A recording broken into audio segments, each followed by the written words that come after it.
Alright guys, as you can see, I'm making a new box. I hope nobody's disappointed, but I think this is going to be a lot better idea.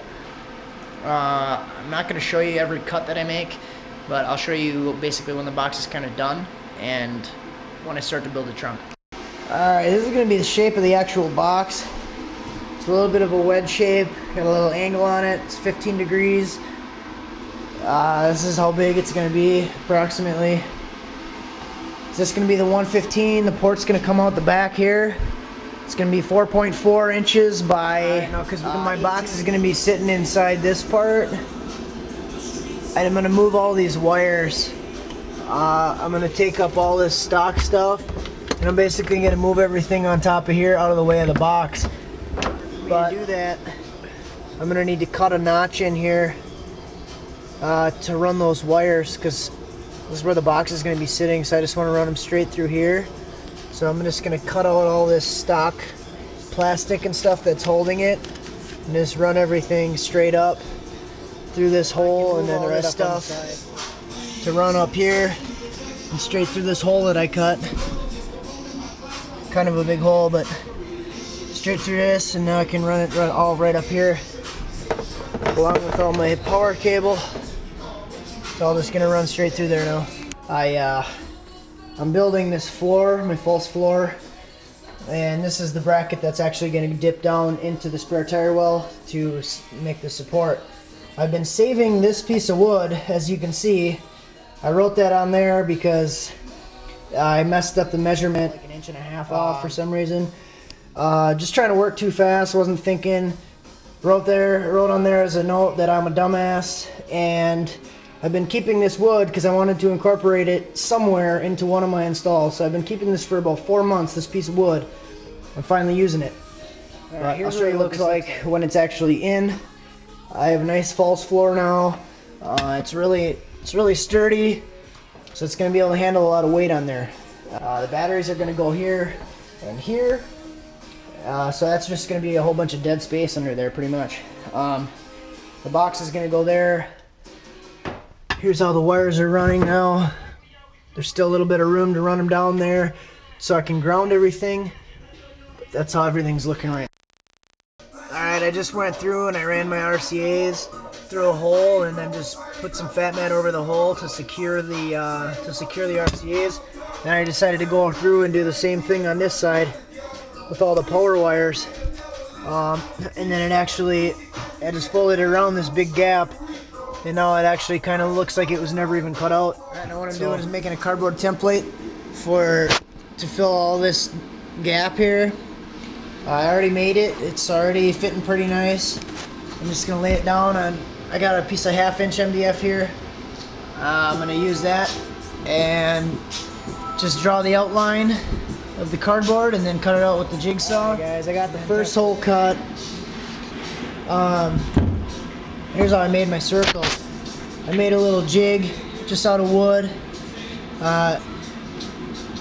You have a pivot point, and then here was my cutout diameter, and here's my outside ring diameter, and I just drilled a hole big enough for a highlighter to go through, and then I can just go around and just spin it around, and it highlights where I need to, so I know I got a nice clean cut line.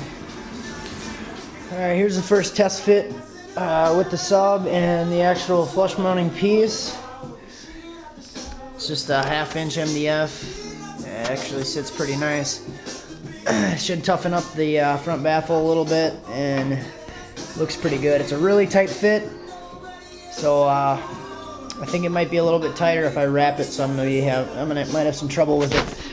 But I think I'm just gonna take some sandpaper and shave down the ends and make a little bigger gap. But that's what it looks like. Alright, I got this rod that I'm putting in, and I have the hole small enough that it's actually I have to thread it in, but it's a pretty long rod. So I got my drill hooked up to it. It goes right in.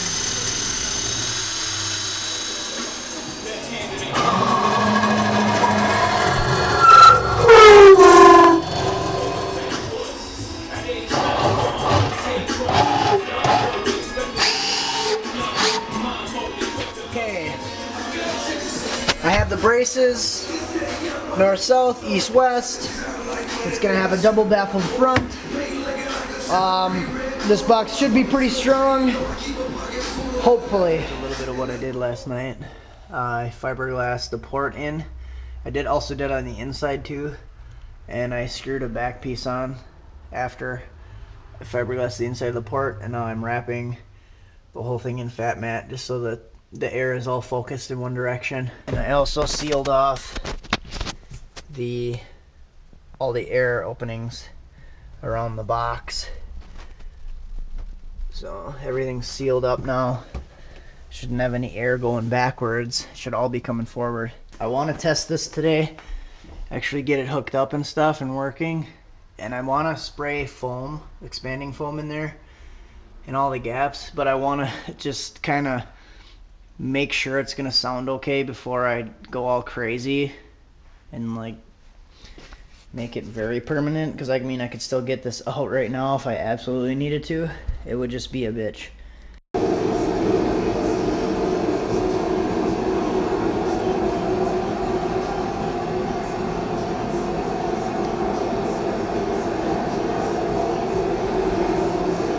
Alright guys, as you can see, I'm getting a little grizzly, but I wanted to squeeze this all into one video, this whole build, until it plays anyways. Kind of like a surprise video, so I've just been working pretty much on this.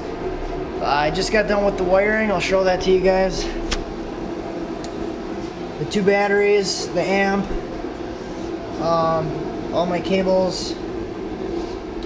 I made a fuse holder coming from the alternator, fused to each battery, and then this goes to my amp. So that's what that's looking like. And of course my 4 strands of 8 gauge going into the box. I don't have the sub hooked up yet. I actually, it took me a little longer than expected because I had 2 more ring terminals to solder and I ran out of solder. It was kind of funny because it was about 8 o'clock, 8:30, and I hadn't drank a beer yet. So I was like, you know, maybe I need to run to the store and get something, maybe not. So I waited, and then right at 8:30 I was like, screw it, I'll have a beer, I'm not going anywhere. So I had 1 beer, and then I ran out of solder at 8:30. So I had to wait until Angry G got out of work to bring me some solder, because I have a very strict drinking and driving policy against myself. Once any alcohol touches my mouth or anywhere near my mouth and goes into my stomach, I do not touch a set of keys. It's just a personal preference. So it took a little longer than normal. Half of you guys probably don't even care, but that's what I'm doing right now. Or actually, that's what I'm done with.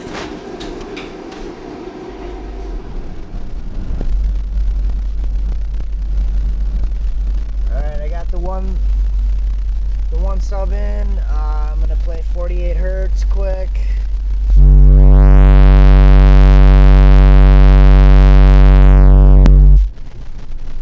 That's just with the 1 sub. So the box is working. I got a little bit more testing to do, but we'll see. Sounds good too.